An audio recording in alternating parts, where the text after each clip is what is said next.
ரோஹிணி, நம்ம எப்படியாவது அந்த மீனா கடையை தூக்கணும். அத்தை, எனக்கு ஒரு ஐடியா தோணுது.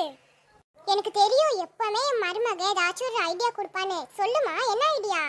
கடை போடுறதுக்கு கண்டிப்பா முத்து பர்மிஷன் வாங்கியிருக்க மாட்டாங்க. அதனால கார்ப்பரேஷன் ஆளை கூப்பிட்டு நம்ம இந்த கடையை தூக்கிடலாம். ஆமால, இந்த ஐடியா எனக்கு தோணாம போச்சு. இப்பவே நீ கால் பண்ணி கம்ப்ளைண்ட் கொடுத்துடு. பாடியோ, இந்த மீனோட ஆட்டோ இன்னியோடே முடிஞ்சிருச்சு.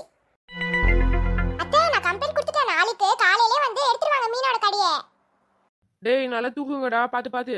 ரோஹிணி, இப்போதான் என் மனசு நிறைஞ்ச மாதிரி இருக்கு. இப்போ இந்த மீனா கதறி கதறி அழுகிறதான பார்த்து என்ஜாய் பண்ண போறேன். ஆமா ஆண்டி, எனக்கு ரொம்ப சந்தோஷமா இருக்கு. இப்போ என் கடையை என்னங்க பண்றீங்க? எதுக்குங்க தூக்குறீங்க?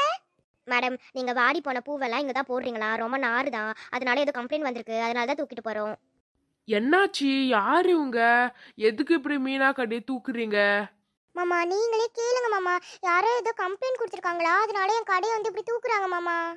ஏங்க, இப்போ என்னதான் உங்களுக்கு வேணும்? ஐயா, எங்களுக்கு ஒன்றும் தெரியாது, கம்ப்ளைண்ட் கொடுத்துருக்காங்க, அதனால நாங்கள் வந்து இப்படி தூக்குறோம், அவ்வளோதான். கம்ப்ளைண்ட் கொடுத்துருக்காங்களா? யார் அப்படி கம்ப்ளைண்ட் கொடுத்தா? அதெல்லாம் எங்களுக்கு தெரியாது ஐயா, இப்போ நாங்கள் தூக்கிட்டு போகணும் இந்த கடையை, அவ்வளோதான்.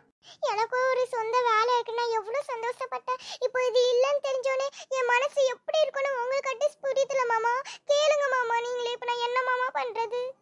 மீனா, நீ ஒன்றும் அழுகாத மீனா. முத்துட்டு சொல்லிட்டு நம்ம எல்லா பிரச்சனையும் சால்வ் பண்ணிடலாம். கேட்டியா ரோஹிணி? முத்துட்டு சொன்னா எல்லாமே சரி பண்ணிடுவானா? கம்ப்ளைண்ட் கொடுத்தது நம்மன்னு யாருக்குமே தெரியல போல. மீனா அங்க அப்படி கதறி கதறி அழுதுட்டு இருக்கா. நீங்க என்னன்னா குழு குழுன்னு சிரிச்சிட்டு இருக்கீங்க. ஏங்க, அவ என்ன பண்ணா எனக்கு என்ன? நான் முதல்ல சொன்னேன் இது மாதிரி கடைலாம் வைக்க வேணான்னு. என்னோட பேச்சை மீறியும் வச்சாங்க. இப்போ அதனால தான் இது மாதிரி நடந்தது. நான் என்னங்க பண்றது? எல்லாத்துக்கும் என்னையே குறை சொல்லிட்டு இருக்கீங்க. எனக்கு ஏதோ உன் மேலதான் சந்தேகம் இருக்கு. தயவு செஞ்சு என் கண்ணு முன்னாடியே நீங்க 2 பேரும் முழுக்காதீங்க. போயிடுங்க. லாரி வந்துருச்சு, நீங்கள் கொஞ்சம் நகர்ந்து நில்லுங்க, நாங்கள் இப்போ கடையை தூக்கிட்டு போகணும். மாமா பாருங்க மாமா, என் கடையை தூக்கிட்டு போயிட்டாங்க மாமா. என்னால முடியல மாமா. ஏன் மாமா எனக்கு மட்டும் இப்படியே நடக்குது? மீனா, நீ ஒன்றும் கவலைப்படாத. வா, நம்ம ஃபர்ஸ்ட் உள்ள போயிட்டு என்ன பண்றதுன்னு பார்க்கலாம். மீனா கடை இங்க தானே இருந்தது, எங்க போச்சு? மீனா எங்க? ஒரு வேளை உள்ள இருப்பாளோ? போய் முதல்ல கேட்கணும் என்ன ஆச்சுன்னு.